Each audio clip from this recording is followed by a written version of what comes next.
Kidney கல் இருக்கிறது. ஒரு கதை சொல்கிறேன்.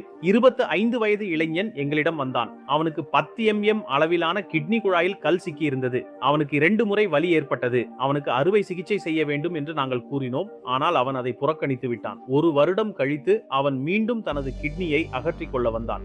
கிட்னிகள் அமைதியாக இருந்தாலும் அவை மிகவும் ஆபத்தானவையாக இருக்கலாம். ஏனெனில் கிட்னிகளின் உள்ளே நமக்கு வலி என்பது ஒரு முக்கியமான விஷயம். ஆனால் அதைவிட முக்கியமானது கிட்னிக்கு சேதம் ஏற்படுத்துகிறதா என்பதே. கிட்னியில் சேதம் ஏற்படுகிறதா என்பதே. கிட்னிகள் சிக்கி இருந்தால் அதனால் சிறுநீர் வெளியேற முடியாமல் ஹைட்ரோநெப்ரோசிஸ் ஏற்படுகிறதா அல்லது கிட்னியில் தொற்று ஏற்படுகிறதா என்பதெல்லாம் கிட்னிக்கு நல்லது அல்ல. கிட்னிக்கு சேதத்தை ஏற்படுத்தக்கூடும். இதன் பொருள் கிட்னி கல்லில் உள்ள வலி உள்ளே உள்ள சேதத்தின் பெரிய குறியீடாக இல்லை. உங்களுக்கு கிட்னி கல் இருந்தால் அதன் சிடி ஸ்கேன் அல்லது அல்ட்ராசவுண்ட் செய்து அதன் சரியான நிலையும் கிட்னியின் நிலையும் தெரிந்து கொள்ளலாம்.